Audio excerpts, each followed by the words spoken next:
ngedeployee isingene qhamu angazi deployee number yami yayitholaphi yathi kumina ngisevere le CBT etown kanti lento kuphi ngathi ngikhuluma noba waqala washo ukuthi okhuluma naye wathi usiyamchunu osuka eThekwini region mina engizoba ideploying ngizodlalisa ngathi sisendaweni kanje even the place la kuzoyenzela abakazi bayidiscuss nami ngangilwa neregion ukuthi why nenze into enje ningangitshelanga iregion yathi asifuni ukutshela umuntu because asifuni kusasa kube ngathi sinikwe imali because inkinga ukuthi abantu mabeze what 60 banalento ukuthi kunokhethelezi uzobribe I don't use imali ukubribe mina abantu mina whatever I do first umkhonto wesizwe mfethu nguthande okomfazi wami nguthando kweingane zami ngiyulala nguphupha even ngenza ibudget umkhonto wesizwe ngiyawufaka kwibudget yami because I believe one thing umkhonto wesizwe awukabi nemali so if ever siyolinda phezulu ukuthi basiprovide iward izohamba njengoba manje kuthiwa azilime ziyetsheni igeja liphansi ngiyenza sure ukuthi ngiya fundraiser ngiyenza sure ukuthi ngithi ngikhala sengiphambili yes to be honest I was expecting ukuthi umkhonto maybe kukhona okukhulu oyongibonga ngakho uthi maybe nasi isihlalo le phezulu esikhulu athi ngabona ukuthi no asikho so ngase ngikhumbula enye into ngumfundisi ngiyakholwa Isaiah 60 verse 19 when the time is right I shall make it happen so ngabona ukuthi no angingakhaleli into enkulu umholi ukhethwa abantu phansi mangakabi isikhathi sokuthi ngiyele phezulu isikhathi asikafiki yonke into iqalwa phansi yes in the historical books of umkhonto wesizwe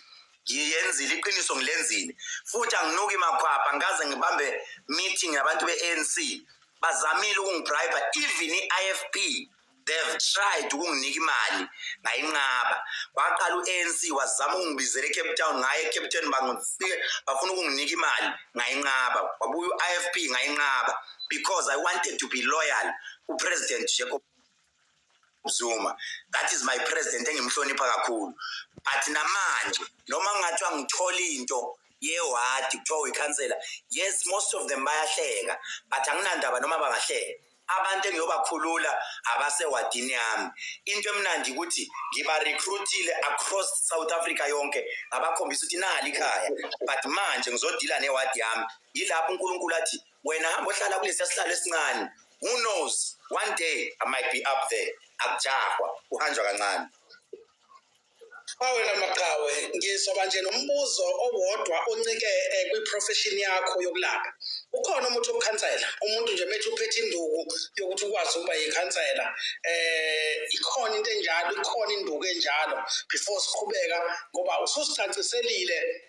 ngokwenzekeka what 60 sizothi in future ngizofisa ukuthi ngikudelize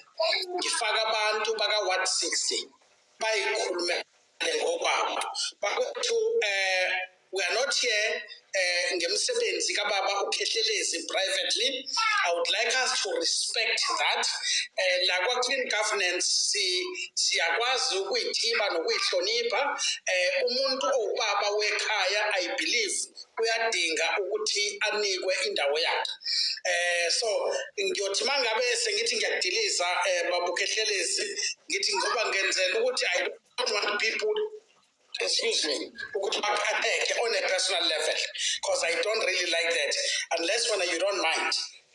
That's the first thing. The second thing, if there are any questions from the public, abazobuza straightly, go what 60. Babuza what 60 process eyenzekile okade either ekhona noma akwaziyo ongahambanga ngendlela a minute you ask anything else ungixolele ntana inkosi ngizokudiliza okay. It's strictly political and it's strictly about what 60 what candidate elections. Kodwa ke usiyothi mawusungiphendlela babukhehlelezi ngiyoyicela impendulo lokuthi ukhona yini umuthi wobukhansela ngicela nje ukuthatha labantu bami abawu10 ungibhalele phansi futhi impendulo yokuqala ile yami